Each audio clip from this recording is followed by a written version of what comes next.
Amém. Deus abençoe vocês. Podem tomar seus assentos, por favor.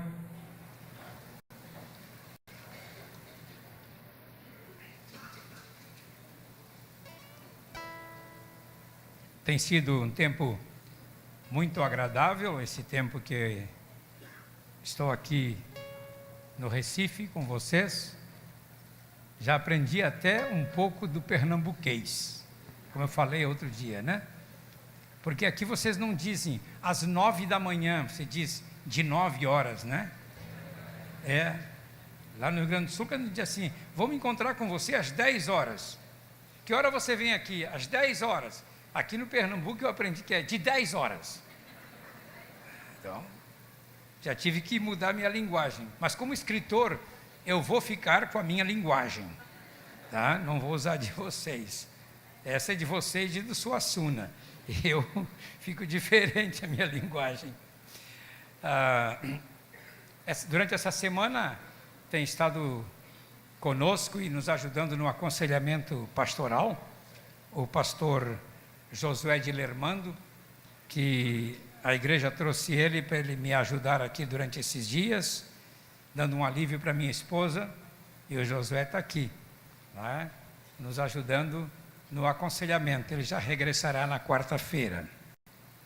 Então, o texto que nós lemos da palavra de Deus, que é um dos trechos da Constituição do Reino. Assim como um país tem a sua Constituição, e nós temos a nossa Constituição Federal, também o Reino de Deus tem a sua Constituição. E a Constituição do Reino está praticamente resumida em Mateus capítulo 5, 6 e 7. Então, se alguém quiser saber como é que funciona o Reino de Deus, leia Mateus 5, 6 e 7. Porque quando chega no 8, diz assim, e as multidões maravilhavam-se do ensino dele, ou do ensino de Jesus. E aí Jesus começa a contar, então, algumas parábolas. E esse texto que o pastor reverendo Tércio leu para nós, tá? São duas coisas que se referem aqui, quando diz, os olhos são a lâmpada do corpo. Se os seus olhos forem bons, todo o seu corpo será cheio de luz. Mas se os seus olhos forem maus, todo o seu corpo estará em trevas. E aí, ele emenda com o versículo de baixo, que é o 24, e já bota, ninguém pode servir a dois senhores. Esses dois versículos, o 22, 23 e o 24, estão integrados. Na realidade, os revisores de nossas Bíblias, eles costumam colocar aqui uma divisãozinha, aí bota os dois senhores, separam os versículos, isso para ficar de forma mais didática, para a gente entender. Às vezes está procurando um texto, já cai no subtítulo em cima. Mas a questão que Jesus está perguntando onde está o seu coração? Porque no versículo anterior ao 22, o 21, ele diz assim, porque onde estiver o seu tesouro, ou aquilo que você mais dedica tempo, aí estará também o seu coração. Então a pergunta que sempre se faz é esta, em quem ou em que você tem mais prazer em servir? Não é? Em quem você tem mais prazer em servir? E eu gosto, por exemplo, de visitar livrarias. Quando eu levo a minha esposa no hipermercado, no shopping, lá tem uma livraria enorme, Livraria Cultura, com um café lá dentro.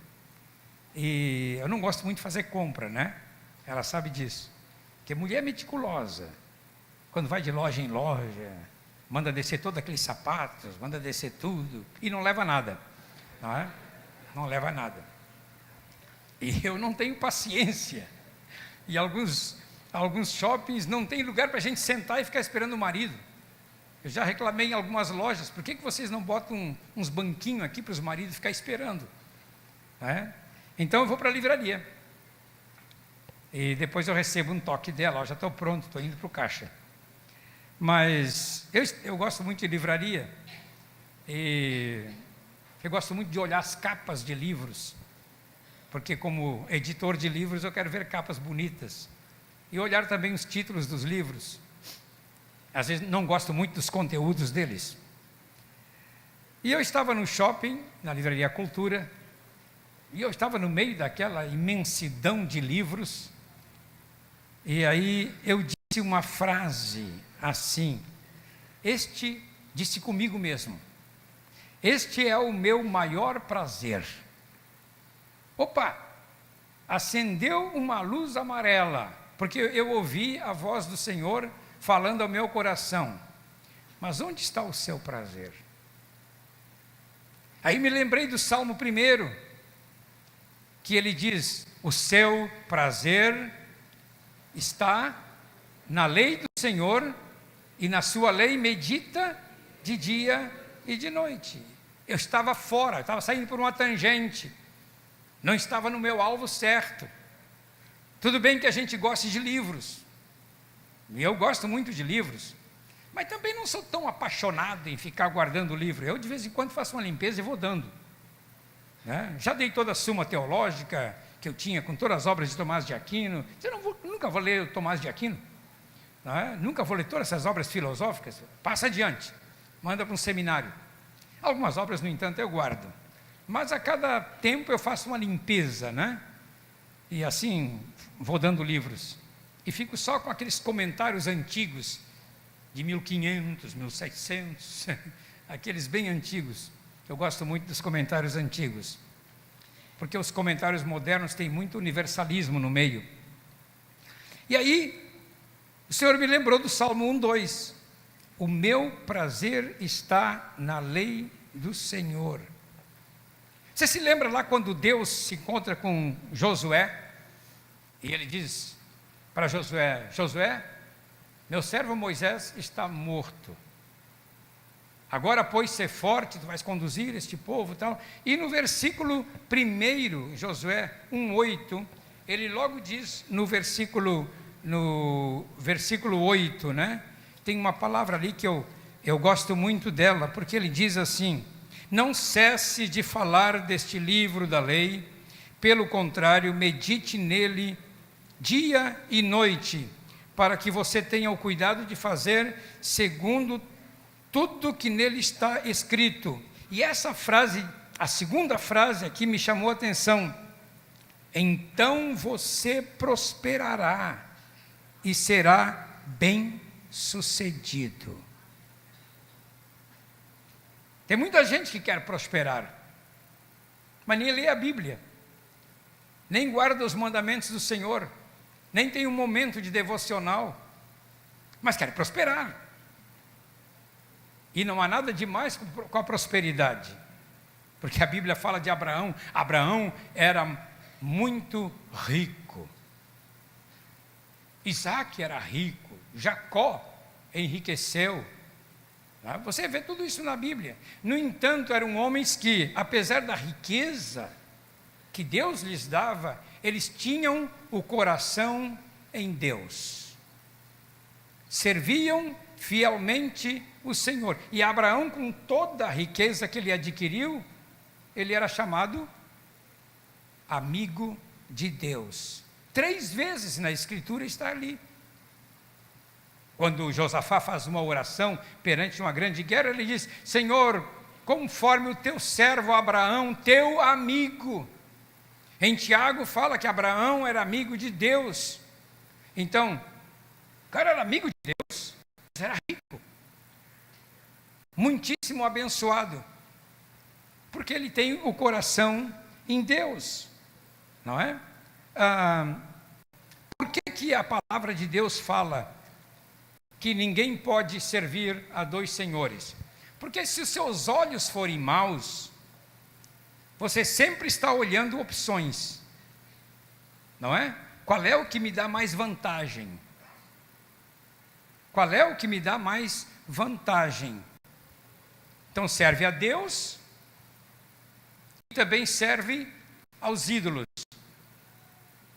Por isso, Elias, em 1 capítulo 18, não é?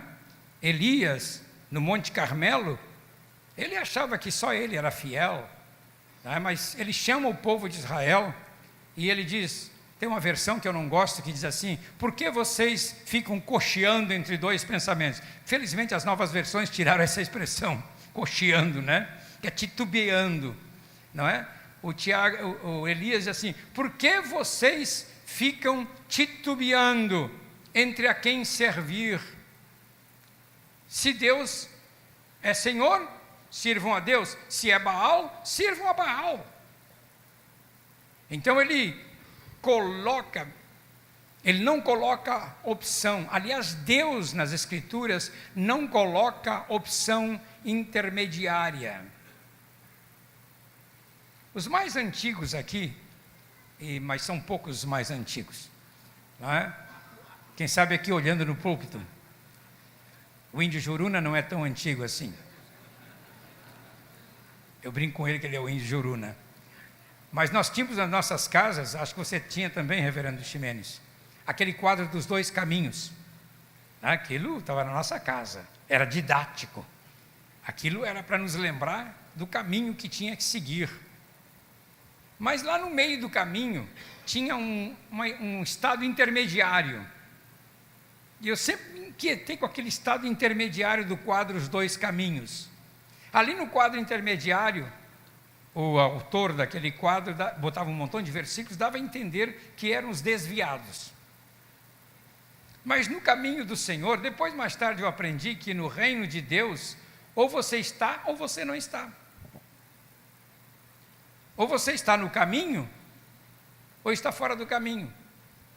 A divisa geográfica, espiritual, entre o reino de Deus e o reino das trevas, ela é indivisível.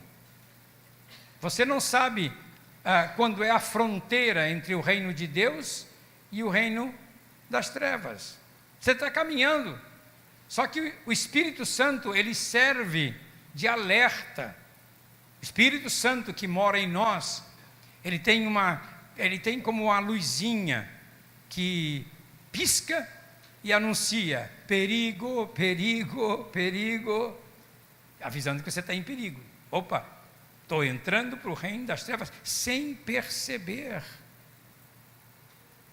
Eu não vou entrar aqui nos detalhes como acontece com pregadores que realizam cura, milagres e tem uma boa fase, uma fase diante de Deus e depois, sem perceber, estão do outro lado usando as armas de Satanás.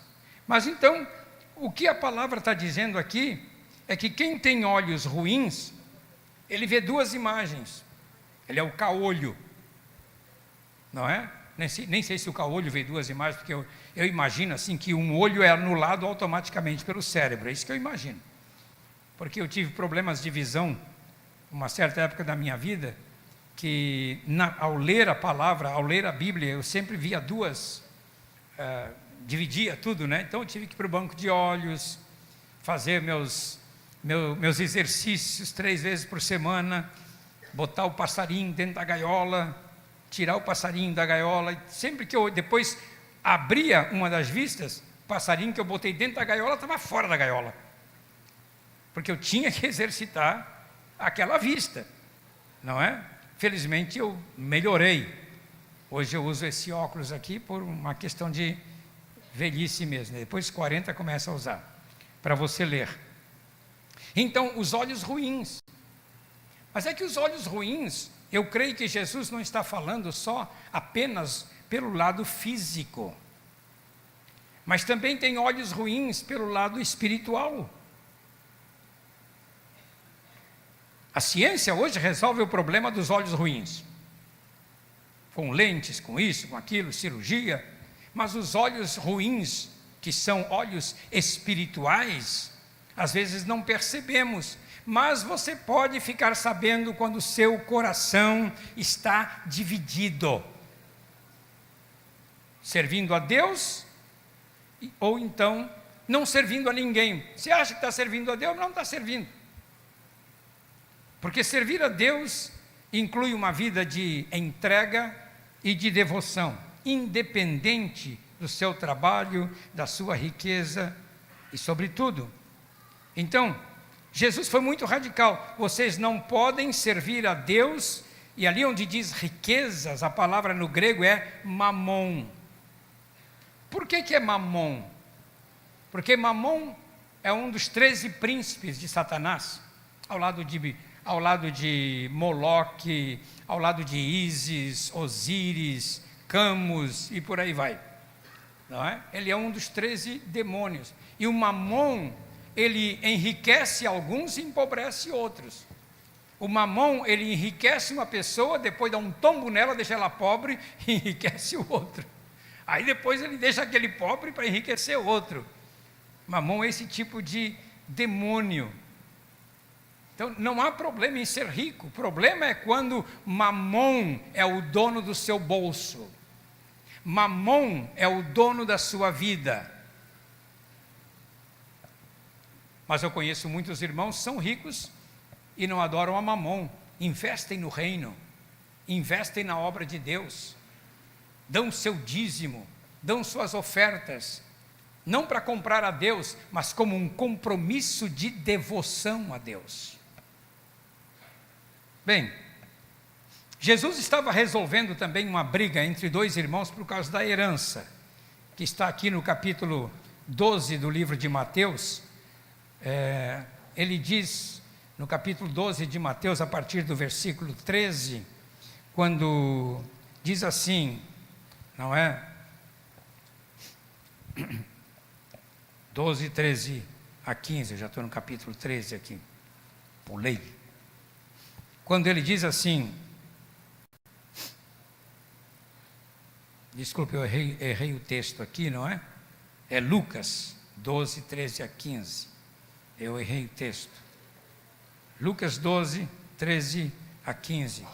Neste ponto, um homem que estava no meio da multidão, disse a Jesus, mestre, diga meu irmão que reparta comigo a herança. Mas Jesus lhe respondeu, homem, quem me nomeou juiz ou repartidor entre vocês?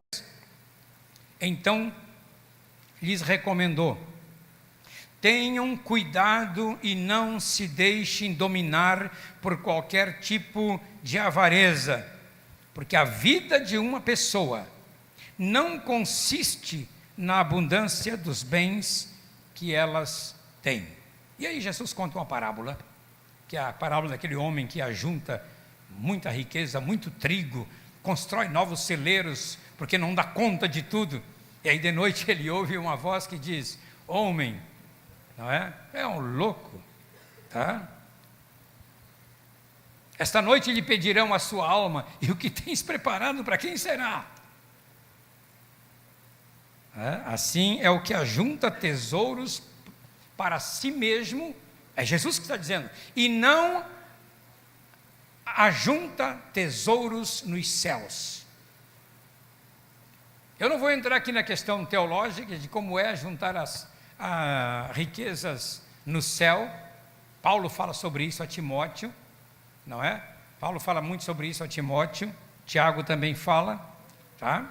Mas é uma questão de fidelidade. Então, um olho ruim, aí Jesus diz para esse homem aqui, olha, eu não sou juiz para dizer quem é que se deve repartir ou não a herança, porque se o filho mais velho é primogênito, ele tinha direito à herança dobrada, era uma lei de Deus.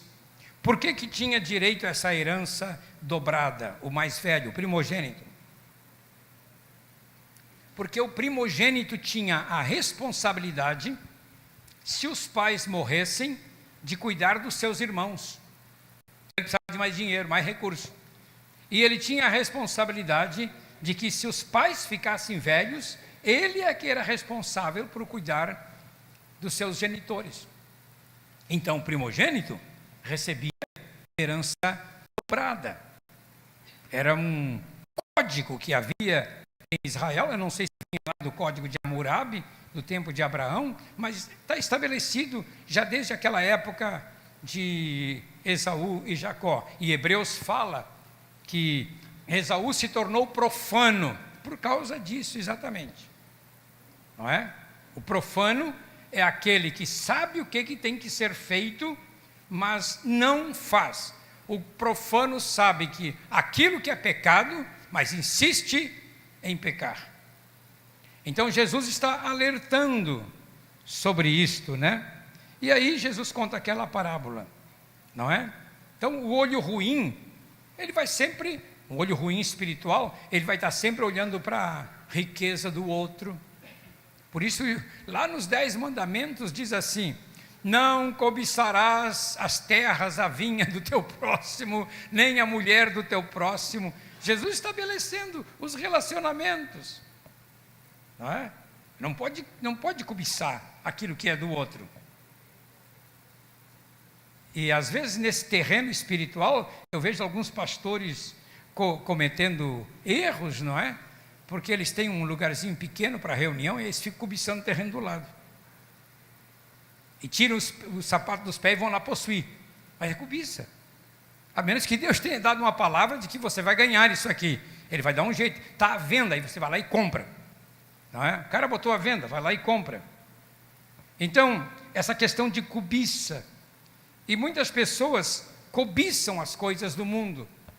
Em 1 João, quando o apóstolo João fala disto, ele diz claramente em 1 João 2,16, eu vou ler esse versículo aqui, 1 João 2,16, ele fala com tanta clareza para todos nós.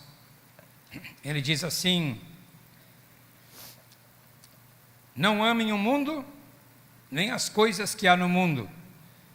Se alguém amar o mundo, o amor do Pai não está nele.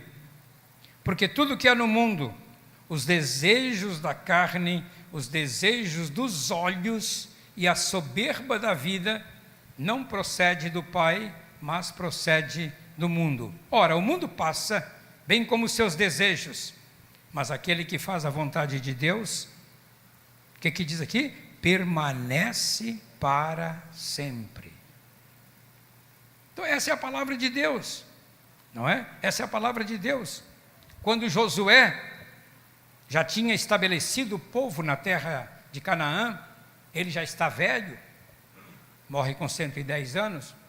Antes de morrer, ele reúne todo Israel e faz um desafio: escolham hoje a quem servir. Escolham hoje a quem vocês querem servir. Mas eu e a minha casa serviremos ao Senhor. Pronto, ele colocou uma linha divisória. Eu e a minha família, eu e meus descendentes serviremos ao Senhor. Vocês, se quiserem servir outros senhores, que sigam o seu caminho. Então, Tiago, ele fala muito sobre isso aqui no livro de Tiago, que está pertinho aqui do livro de, passando o livro de Hebreus, vem Tiago, não é? Em Tiago capítulo 4, ele fala sobre isto. Ele diz: vocês não sabem que a amizade do mundo é inimizade com Deus? Aquele, pois, que quiser ser amigo do mundo, se torna inimigo de Deus. E aí vem um texto que é interessante. Ou vocês pensam que é em vão que a Escritura diz: é com ciúme que por nós anseia o Espírito que Ele fez habitar em nós? Poxa, Deus é ciumento? Deus é ciumento. Aquela pessoa que já dedicou a vida a Ele, o coração a Ele, Deus tem zelo por aquela vida. E Deus não quer que aquela vida tenha coração dividido. Esse é o ciúme de Deus. Ele diz: vocês são meu povo peculiar, eu não abro mão de vocês, eu não quero perder vocês. Por isso que Deus, nesse sentido, a palavra fala, ele tem ciúme. Mas lá em 1 Coríntios 13 diz que o amor não arde em ciúmes. Bom, mas aí não é o amor de Deus, né? Deus, ele realmente tem ciúme, ele quer os seus filhos para ele, que andem ao redor dele. 1 Coríntios 13 é outra história. Então veja bem aqui quando a palavra fala claramente, não é? Deus não é amigo. E Apocalipse 3, aqui nos pega de lado, nos dá como é que vocês dizem aqui? Uma paliza, como é que vocês falam? Quando bate na gente, quando leva uma surra? Uma pisa? Vocês têm cada linguagem aqui que eu vou te falar. Apocalipse 3, do 15 em diante, 15 e 16, ele diz: conheço as obras que você realiza, que você não é frio nem quente. Quem me dera você fosse frio ou quente. Assim, porque você é morno e não é nem quente nem frio, estou a ponto de vomitá-lo da minha boca. Em inglês tem uma expressão, quando o cara assim é indeciso, em inglês eles dizem assim, esse é o wish-wash. O wish-wash quer dizer assim, em português, Maria vai com as outras. Na realidade é isso, que nunca sabe a quem amar. É uma expressão chula, mas quer dizer, não sabe a quem amar. E Jesus está dizendo, olha gente, você não pode ser morno. Frio eu ainda tolero. Quente é melhor ainda. Mas morno não. Você não gosta de um churrasco morno, né? Você não gosta também de um churrasco frio. Você quer que aquela carne esteja bem quente. Isso significa comprometimento com Jesus. Jesus está olhando para a sua igreja e quer uma igreja totalmente comprometida com Ele, que o coração não esteja dividido. Então, quando o sujeito tem olhos ruins, ele está domingo aqui no culto da igreja, durante a semana ele vai num centro daqui, vai no centro de lá, é aquela coisa toda, né? Aí ele vai na outra lá para fazer o descarrego, aí vai na outra lá não sei o quê. Aí ele pede para o pastor orar por ele, para ele ficar próspero, ele fica próspero e vai lá na sessão de descarrego e dá todo o dinheiro lá, mas não dá dinheiro na igreja que o pastor orou por ele. É ou não é assim, pastores? E nós convivemos com isto. É morno.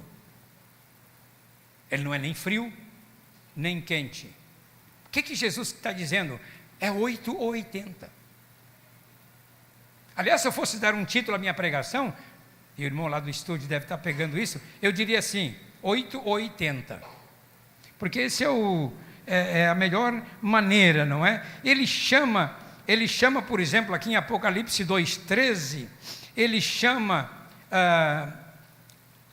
uma pessoa que morreu na igreja de Pérgamo, na cidade de Pérgamo. Ele diz assim, conheço o lugar onde você mora, que é o lugar onde está o trono de Satanás. Quer dizer, o diabo morava literalmente lá. Sei que você conserva o meu nome e não negou a fé que tem em mim, mesmo nos dias de Antipa, minha fiel testemunha, que foi morto aí no meio de vocês, na cidade onde Satanás habita. Quem não gostaria de ser chamado por Deus de fiel?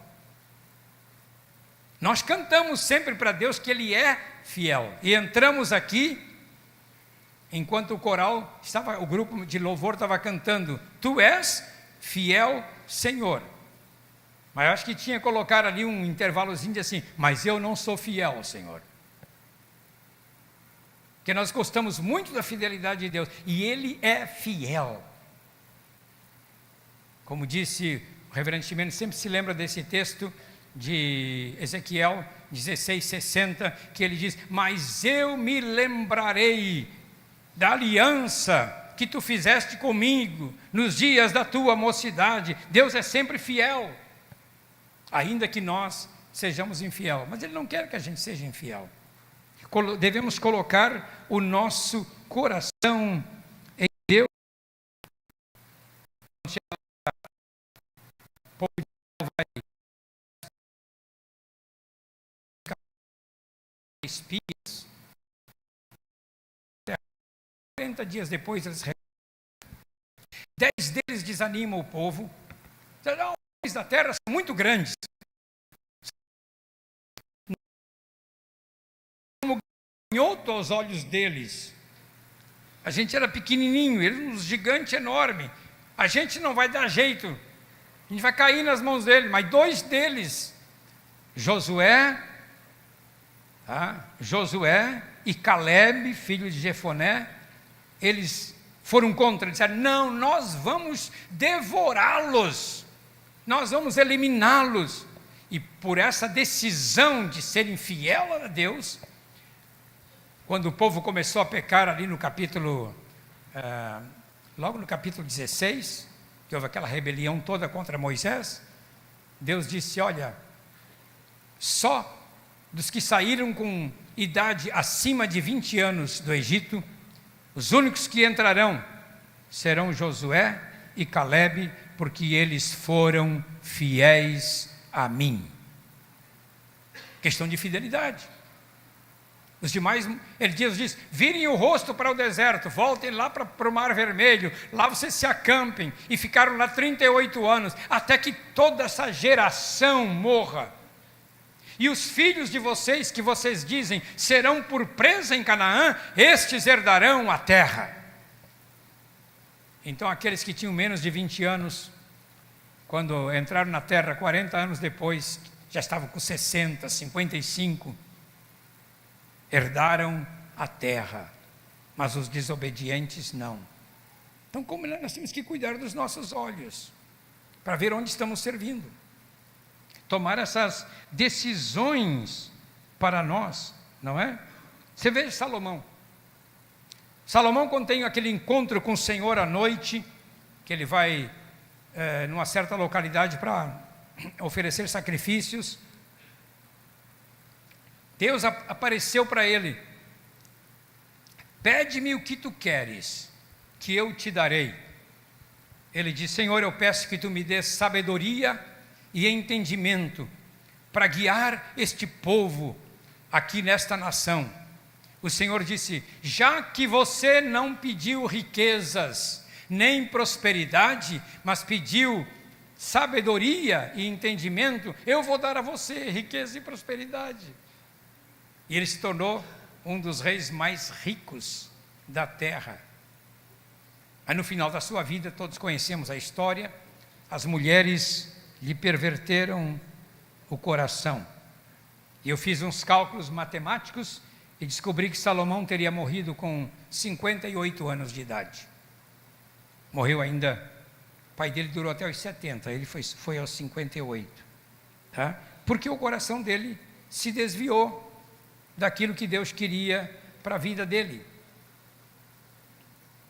Na década de 70, eu gosto de contar isto, na década de 70, o Davi Wilkerson foi um homem de Deus. Eu fui intérprete dele no Brasil, no ano 72, coordenei as cruzadas de Davi Wilkerson.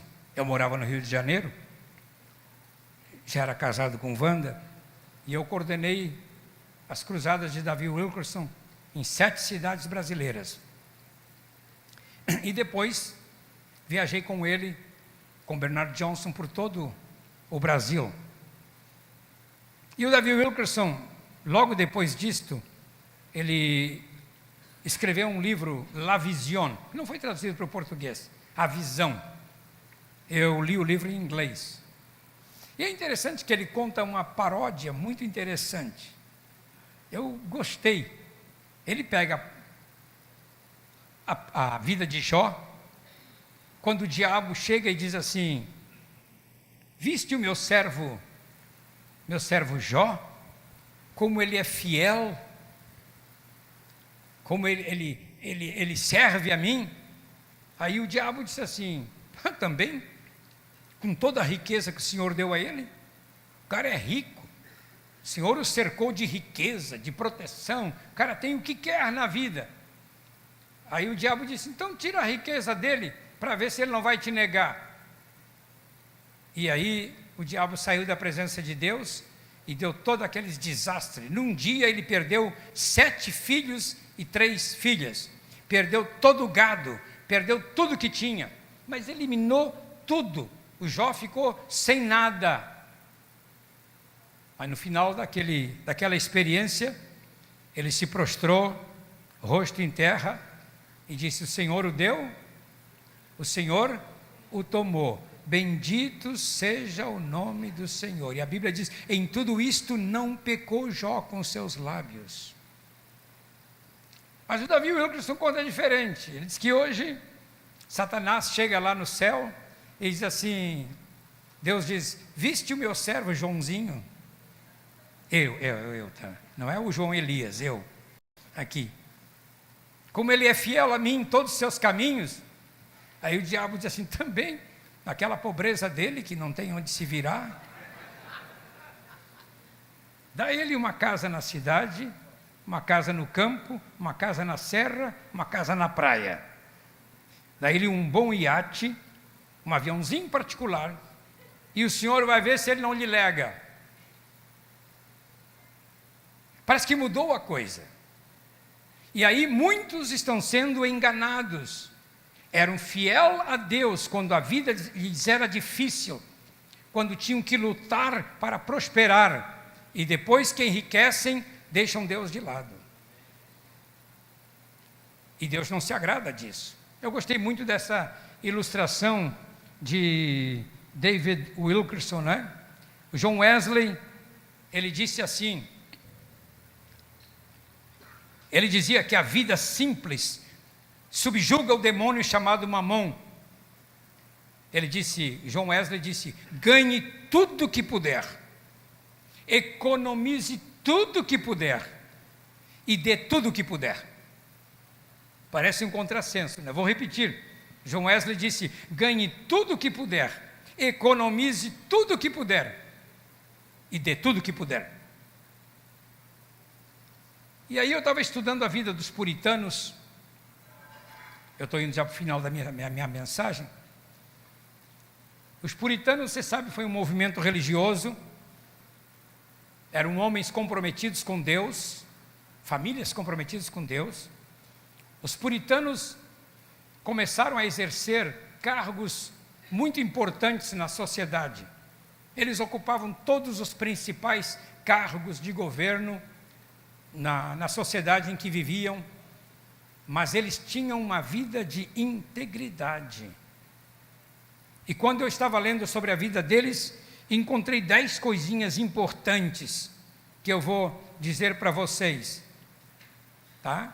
Eles tinham uma ortodoxia, mantinham-se fiéis à verdade, com todo o dinheiro que possuíam.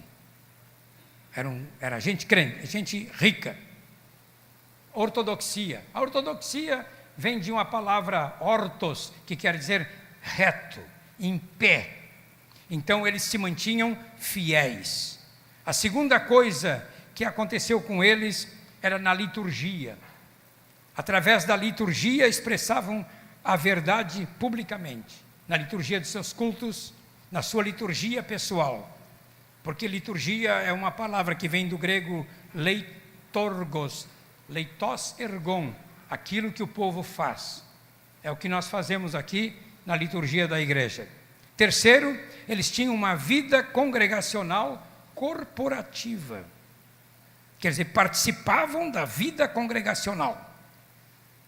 Não eram pessoas apenas de domingo, mas viviam participando das atividades da congregação. Terceiro, valorizavam a conversão. Quarto, eles tinham instrução individual, o que modernamente chamamos de discipulado. Sexto, eles tinham santidade pessoal. Cada um conhecia os limites da sua liberdade cristã. Porque um tem liberdade de tomar vinho, o outro não tem. Cada um tem a sua liberdade, cada um sabe até onde vai a sua liberdade no espírito. Cada um sabe até onde a sua fraqueza aguenta e sabe ter uma vida disciplinada. Em lugar, mantinha uma estrutura central em que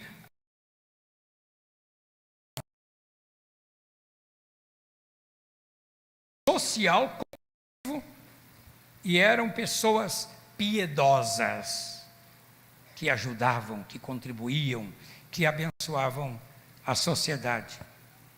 Então, por isso Jesus diz: porque onde está o seu tesouro, aí estará também o coração. Aprendemos com os puritanos, que eram famílias ricas, mas eram famílias ricas que abençoavam. Salomão 7, 11, aliás, capítulo 11, de 1 a 4. Lança o teu pão sobre as águas, e depois de muito semeia no inverno, semeia no verão, você vai colher.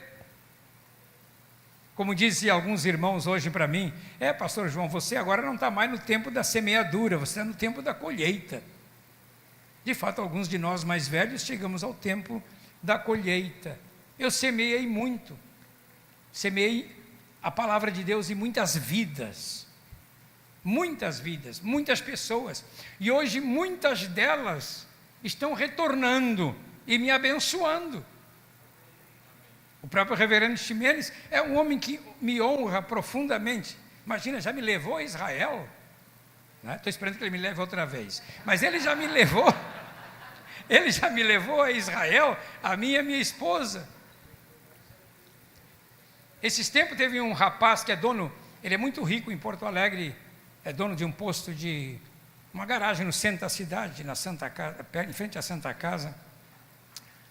E ele disse para mim: o senhor pode, escreve os livros que eu financio, eu pago os seus livros, né? Eu financio. Eu disse: mas eu não quero que financie, eu não gosto de depender.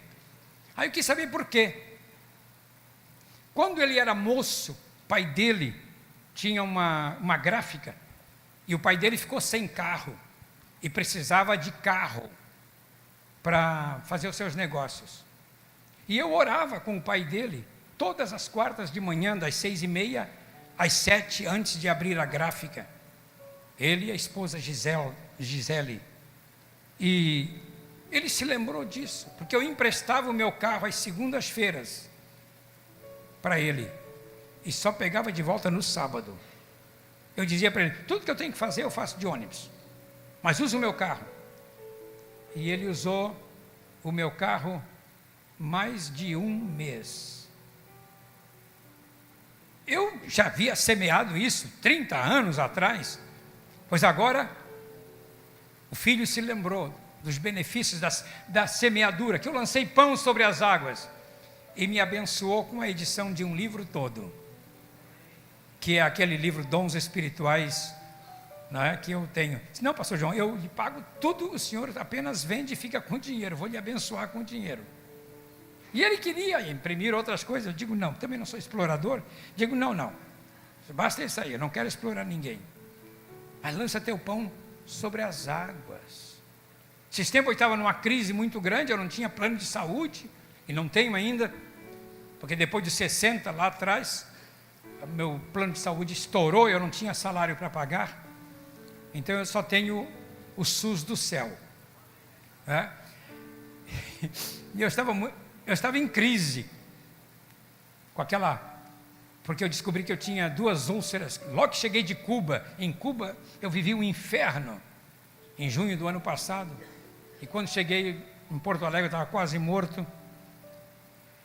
E aí eu liguei para ele, disse: olha, eu sei que o hospital de clínicas está com a emergência fechada, mas você é médico aí dentro, bota meu nome na portaria que eu vou aí. Cheguei lá, o meu nome estava na portaria, me atenderam. Depois que me fizeram a endoscopia, não podiam fazer a endoscopia no domingo, porque não tem equipe, Mas ele movimentou os pauzinhos, e no domingo veio uma equipe de gastro, só para fazer endoscopia em mim. Quando eu saio da endoscopia, que eu chego lá na sala e passo um WhatsApp para ele, e daí o Ricardo Savariz é o nome dele, como é que eu faço agora? Ele diz, pega a tua mochila e vai embora. Eu já tenho o laudo aqui comigo. Já está tudo resolvido. Porque eu semeei na vida dele, anos atrás. E agora eu estava colhendo. Em quem você está semeando? Onde está o seu coração? Onde estiver o seu coração, onde está o seu tesouro, aí estará também o seu